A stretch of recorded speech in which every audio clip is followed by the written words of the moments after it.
जय श्री कृष्णा, जय श्री राधे। आज मैं आपको प्रकृति के एक बहुत ही सुंदर, अनूठे और एक हमें जीवन में बहुत सुखद फल देने वाले वृक्ष के बारे में बता रहा हूँ। उस वृक्ष का नाम है मंदार। उसको अर्क भी कहते हैं, आकड़ा भी कहते हैं। और ये पेड़ घने आपके जंगलों में काफ़ी पाया जाता है, गांव के आसपास भी काफ़ी मात्रा में पाया जाता है। इसमें एक फल लगता है, उस फल में से जब पक जाने पर रुई उड़ती है और रुई के साथ में बीज होता है। उस बीज, ये जैसे हवा में रुई उड़ती है तो बीज भी इसके उड़ के जगह जगह पर अपने प्रत्यारोपित हो जाते हैं। इस वृक्ष के भेद दो हैं। एक भेद है जिसे हम बोलते हैं मंदार, भी इसका नाम है श्वेतार्क। श्वेतार्क का मतलब होता है कि जिसके फूल सफ़ेद खुलते हैं और फूल के मध्य का जो भाग है वो थोड़ा भारी होता है और पूरा खुला हुआ फूल होता है। इसको बोलते हैं श्वेतार्क। इसी में भेद होता है एक, उसे बोलते हैं नीलार्क। जिसमें नीले रंग का फूल खिलता है वो नीलार्क कहलाता है। नीलार्क वाला जो अपना मंदार है, अकोड़ा है, आक है, या इसको कई नामों से जो जानते हैं, वो एक जंगली होता है। उसके बारे में हम बाद में आपको फिर कभी बताएंगे। वो ग्रह अपनी संविधाओं के बारे में इसका बहुत बड़ा प्रमाण है। जो नवग्रह संविधाएँ हैं उसमें हमारा सबसे बड़ा जो प्रमाण होता है सूर्य भगवान, जो सब पर मेहरबानी करते हैं, उनकी संविधाएँ नील अर्क से अर्थात नीले रंग के आंकड़े जिसमें फूल आते हों, उस फूल की लकड़ी से हमारे सूर्य भगवान की उपासना की जाती है। आज मेरा जो बिंदु है वह है मंदार श्वेतार्क। श्वेतार्क एक भगवान का दिया हुआ वरदान है। इसके बारे में बताने से पहले मैं ये सब लोगों से चाहता हूँ कि मैं प्रकृति प्रेमी हूँ, प्रकृति का संरक्षक हूँ, नेचर का समर्थक हूँ और नेचर का संरक्षक भी हूँ। हमें नेचर के साथ में बहुत ही सौहार्दतापूर्वक अच्छी उनके संरक्षण की ओर बढ़ना चाहिए। क्यों ना बढ़े?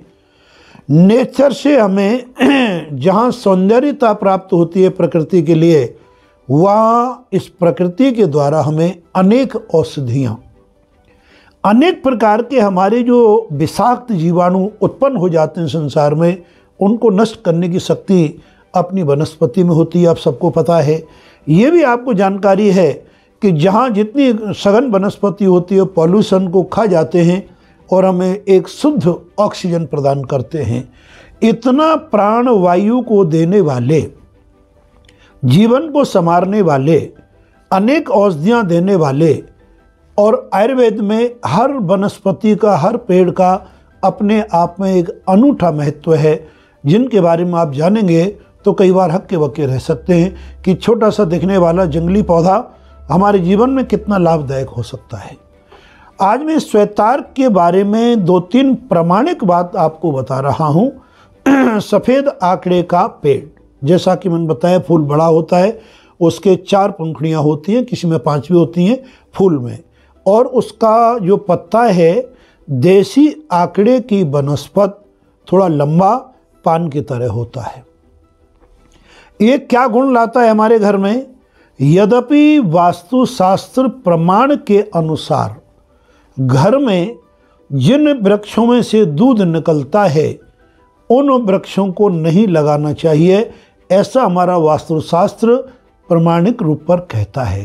किंतु स्कंद पुराण, वायु पुराण और भविष्य पुराण में स्पष्ट इसका वर्णन आता है कि श्वेतार्क, जिसे मंदार कहते हैं, अगर जिस घर में हो तो वहाँ अपवाद है, अर्थात दूध का यहाँ दोष नहीं है कुछ कुछ चीज़ों में। इसके बारे में और भी आगे समय समय पर बताएंगे। श्वेतार्क का पेड़ अपने घर में उत्तर दिशा में अथवा उत्तर पूर्व के कोने पर आप अगर लगा दें और यथासंभव उसको पानी दें, उसके लिए पूजा करें, कभी कभी घी का दीपक भी जला दें, तो आप देखेंगे आपके घर में रिद्धि सिद्धि धन की वर्षा होने लगेगी।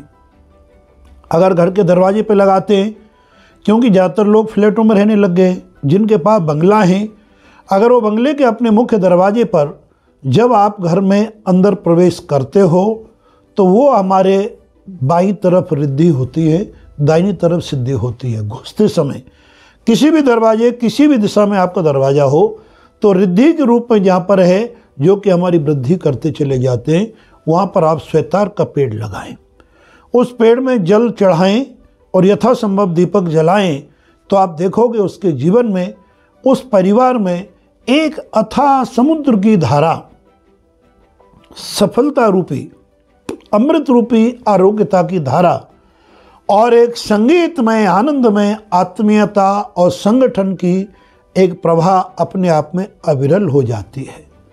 ये भी आपको मैं बता दूं, किसी किसी प्रमाण के अनुसार 12 साल के बाद कहीं कहीं पर 21 वर्ष भी लिखा हुआ है, उस श्वेतार पेड़ को अपने आप ही वो अपनी गति को प्राप्त कर देते हैं। सूखने के बाद ऐसी गलती मत करना कि पेड़ तुम लगाओ 12 साल बाद उसे खोद डालो, ऐसी गलती कभी करना ही नहीं है। जब उनकी अपनी निश्चित आयु पर पूर्ण हो जाते हैं, अगर आप खोदेंगे तो हमने अपनी आँखों से देखा है, जड़ में अनेक रूपों में गणपति की एक नेचुरल प्राकृतिक मूर्ति उसमें स्वतः ही आ जाती है। ऐसे एक दिव्य वृक्ष का जो नमूना है, जो उनकी दिव्य झांकी है, श्री गिरिराज जी में हमारे रघुनाथ धाम में जो आप लोगों के सहयोग से बनाए, वहाँ पर पूजार्थ हमने रखा हुआ है। और ये अनुभव से देखा है कि जिस दिन से पूजा में स्थापित किया है, प्रभु की कृपा है, निरंतर वहाँ पर प्रगति हो रही है। तो उस श्वेतार को अपने मूल में, सफ़ेद आंकड़े की जड़ में स्वतः जब गणपति हो जाए, तो उनकी एक प्राकृतिक रूप से पूजा करके उसके जीवन और अपनी आराधना करें, और आराधना करके सिंदूर आदि का लेपन भी करें, तो आप देखेंगे आपके जीवन में नित्य नव खुशियाँ, नित्य नव सफलता और इतनी प्रकार की आपको एक उच्च कोटि की सफलता प्राप्त होने लगेंगी, जिसके बारे में हम जितना कहें उतना कम ही होगा। जो मैं कह रहा हूँ उससे कई गुना ज़्यादा है। इसे बोलते श्वेतार्क गणपति। क्या कहा जाता है? श्वेतार्क गणपति। तो श्वेतार गणपति जहाँ स्थापित हैं, काफ़ी समय पूर्व संस्थान के तत्वावधान में, हवन के प्रावधान में उन मूर्तियों में प्राण प्रतिष्ठित करके अनेक भक्तों को बांटे। आज भी सभी लोगों के घर में जिनको दिए बड़े सम्मान पूर्वक स्थापित हैं। और वहाँ का चमत्कार वो हमें लोग बताते रहते हैं कि महाराज श्री जिस दिन से हमारे आए गणपति भगवान ने मंगल ही मंगल कर दिया।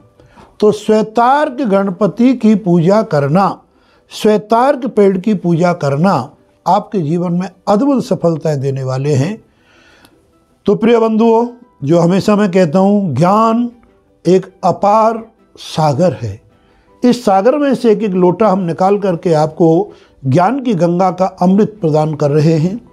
इस ज्ञान की गंगा की अमृत को अब ज़्यादा से ज़्यादा बांटें, क्योंकि सर्वजन हिताय सर्वजन सुखाय हमारे चैनल का एक सूत्र है जो आजीवन रहेगा।